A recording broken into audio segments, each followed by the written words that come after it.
There is no development that is going on. Mamau Road stuck after Uhuru Kenyatta left. There is nothing. Nothing is going on. A few things here and there. Even like now, the road they had started in Olokalao near Ngorika. After the election, the equipment left. And it's that way. Even the transformers in Olokalao were brought from Bere. They had been put in Bere, they were removed and brought in Bere. It is true the president will be judged by his record. It's true. He will be judged his record. Killing Gen Zs, he'll be judged. Abductions, he'll be judged. Goonism, he'll be judged. Sending rogue police officers to kill people, he'll be judged. Destroying free primary education bequeathed to this country by Mwai Kibaki, he'll be judged.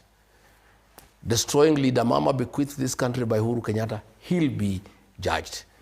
The issue of SHA that is not working after destroying a good program of NHIF, he'll be judged.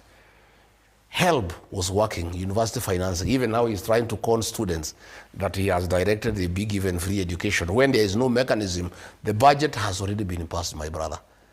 There is no financial provision in the budget. It's just another lie. And you know this man lies without blinking.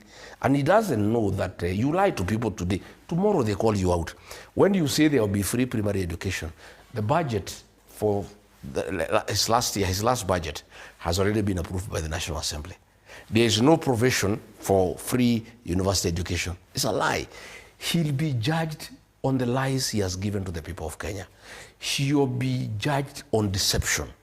He will be judged on conning Kenyans when they can see. He will be judged on tribalism. He has given all the major parastatals to his kinsmen.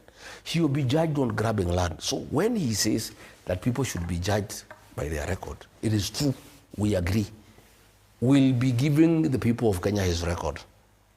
Very long record about what he has done against the people of Kenya. How he found institutions that were working, they are all destroyed. How he has undermined the National Police Service. How he has replaced police with the goons.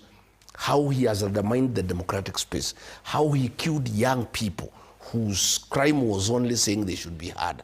How he said people should be shot in the leg. Okay. His activities that he needs to be judged on is a long list. So Gachagua, there's no good that this administration has Nothing. done. Aren't you looking at the glass half empty? He was bequeathed a safe country by Uhuru Kenyatta.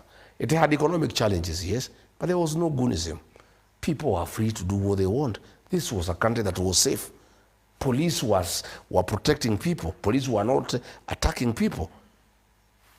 Alcohol, illicit brews. You know, they are killing people. This is something that I had successfully done. I had wiped out almost 80% of illicit alcohol. Okay. He has brought it back. His record is long and it's true. I agree with you. Leaders will be judged by their public record.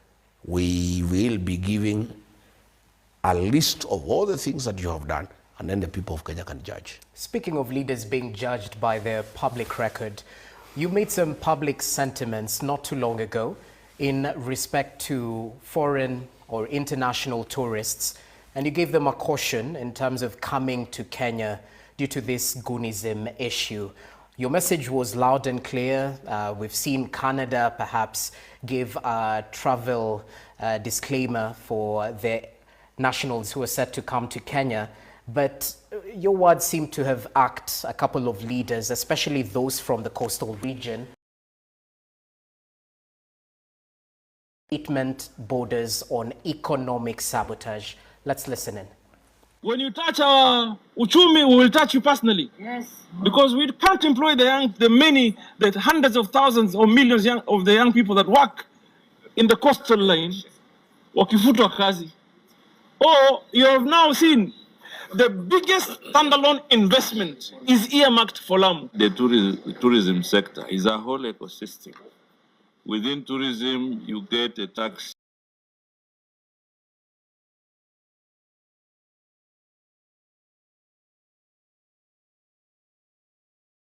The international community not to visit Kenya. And this is somebody who wants to lead Kenya. Then we now know that he cannot be able to lead this country. We want to condemn his remarks in the strongest terms possible.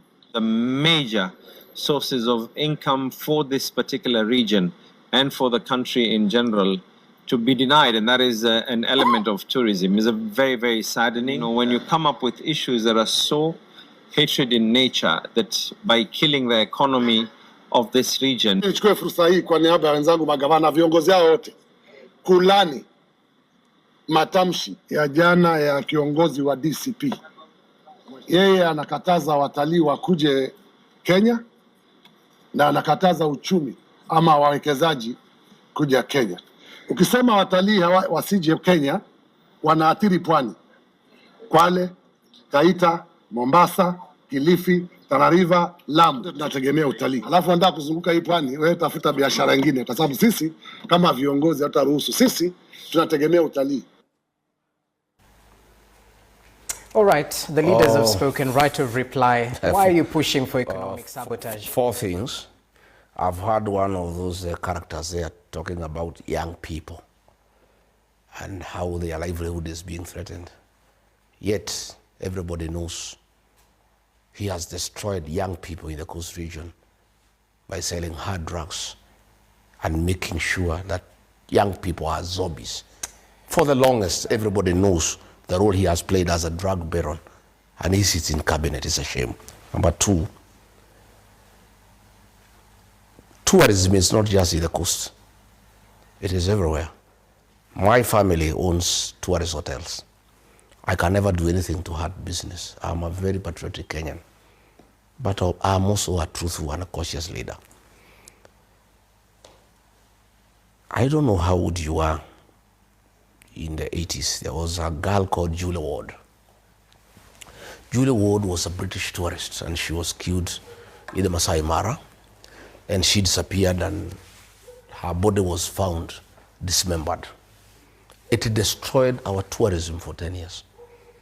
All tourists across the world, all the international media, all the big dailies, the international papers, put the name of Kenya as a place that is dangerous for tourists to come. It took us 10 years to get back our tourism. I want to be president next year. Tourism is extremely important to this country. It's actually number 2 foreign exchange earner. We need hard currency. Tourism must be protected because it's very, very important. Today, the goons in Nairobi, the goons on Narok Road, the goons in Mombasa, if they killed 2-3 tourists, it will kill tourism for the next 20 years. We will never recover. I am a leader who believes we would rather go slow for a year and protect our tourism. And if the way things are going on in this country, where goons have been let loose by government, they are all over. If Kenyans are not safe, how safe are the tourists? If Kenyans are not safe, how safe are the investors? The other day here in Carnival, there was a workshop of some Chinese investors. Goons descended upon them, took away their phones, took away their money, took away their jewelry, and they were in shock. I'm just exercising caution. Ordinarily, if there were goons, I would have urged the government to stop them, not to cure tourism. But since it's a government that has unleashed the goons against the people of Kenya, I cannot appeal to the same government to stop goonism. All I can do is to caution potential victims of goonism that would have a very serious repercussion to our tourism and our investment. So I am a leader who is being very cautious, saying, hey, there are goons all over. They are wreaking havoc. I've just told you what happened in Thika Road. In Outer Ring, every Friday, the goons line up along the road and steal valuables from Kenyans for 3 hours, and police cannot touch them because they work together. So if they come and accost tourists on their way to the airport, and this matter is reported to the countries of origin, to the international press, and the world decides that Kenya is not safe, yeah, what happens? Canada issued a travel advisory on 13th. I spoke on 19th because they were saying what I'm saying. It's not me. Canada has not spoken after I've spoken.